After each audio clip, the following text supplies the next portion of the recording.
तेरा मेरा छोटा बड़ा अपना पराया मन से मिटा दो, फिर सब तुम्हारा है और तुम सबके हो। व्यक्ति जो चाहे बन सकता है यदि विश्वास के साथ इच्छा वाली वस्तु पर वो लगातार चिंता करे। बीते कल और आने वाले कल की चिंता नहीं करनी चाहिए, क्योंकि जो होना है वही होगा। जो होता है अच्छा ही होता है, इसलिए वर्तमान का आनंद लो।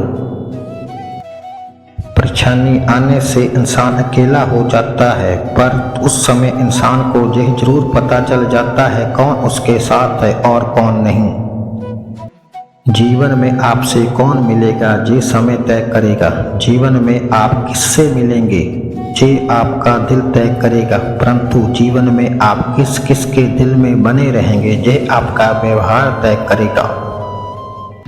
जिसमें जिज्ञासा है उससे ही ज्ञान मिल सकता है। जानकार व्यक्ति से जब तक हम पूछेंगे नहीं वे तब तक कुछ नहीं बताएंगे। शास्त्रों में लिखी बातें, गुरु की बातें और अपने अनुभव में तालमेल बनाएंगे तो ज्ञान हासिल कर पाएंगे। सुख दुख, लाभ हानि और जीत हार की चिंता ना करके मनुष्य को अपनी शक्ति के अनुसार कर्तव्य कर्म करना चाहिए। ऐसे भाव से कर्म करने पर मनुष्य को पाप नहीं लगता। गीता में श्री कृष्ण कहते हैं कि मनुष्य को कभी भी अहंकार नहीं करना चाहिए। अहंकार मनुष्य से वह सब करवाता है जो उसके लिए सही नहीं है। अंत में यह अहंकार ही उसके विनाश का कारण बनता है। इसलिए जीवन में जितना जल्दी हो सके अपना अहंकार त्याग देना चाहिए। जो रास्ता ईश्वर ने हमारे लिए खोला है उसे कभी भी बंद नहीं कर सकता।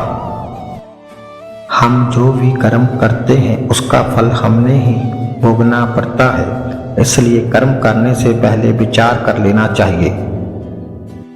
शास्त्र इस आत्मा को काट नहीं सकते, अग्नि इनको जला नहीं सकती, जल इसको भिगो नहीं सकता और वायु इसे सुखा नहीं सकती। परिवर्तन संसार का नियम है। जिसे तुम मृत्यु समझते हो वही तो जीवन है। एक क्षण में तुम करोड़ों के स्वामी बन जाते हो, दूसरे ही क्षण में तुम दरिद्र हो जाते हो।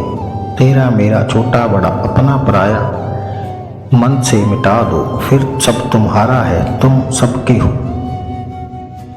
हे अर्जुन, सभी प्राणी जन्म से पहले अप्रकट थे और मृत्यु के बाद फिर अप्रकट हो जाएंगे।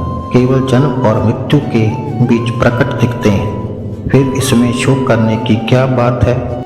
जो हुआ वह अच्छा हुआ, जो हो रहा है वह अच्छा हो रहा है, जो होगा वह भी अच्छा ही होगा। तुम भूत का पश्चाताप ना करो, भविष्य की चिंता ना करो, वर्तमान चल रहा है। जैसे मनुष्य अपने पुराने वस्त्रों को उतार कर नए वस्त्र धारण करता है, वैसे ही जीव मृत्यु के बाद अपने पुराने शरीर को त्याग कर नया शरीर प्राप्त करता है। तुम अपने आप को भगवान को अर्पित करो, यही सबसे उत्तम सहारा है। जो इसके सहारे को जानता है वह चिंता शोक से सर्वदा मुक्त रहता है। ना ये शरीर तुम्हारा है ना तुम शरीर के हो। ये अग्नि जल वायु पृथ्वी आकाश से मिलकर बना है और इसी में मिल जाएगा, परंतु आत्मा स्थिर है। फिर तुम क्या हो। जैसे इसी जन्म में जीवात्मा बाल युवा और वृद्ध शरीर को प्राप्त करती है, वैसे ही जीवात्मा मरने के बाद भी नया शरीर प्राप्त करती है।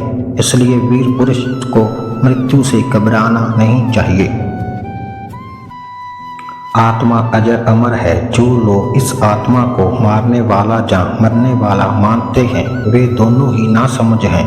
आत्मा ना किसी को मारती है और ना ही किसी के द्वारा मारी जा सकती है। आत्मा ना कभी जन्म लेती है और ना मरती ही है। शरीर का नाश होने पर भी इसका नाश नहीं होता। सम्मानित व्यक्ति के लिए अपमान मृत्यु से भी बढ़कर है।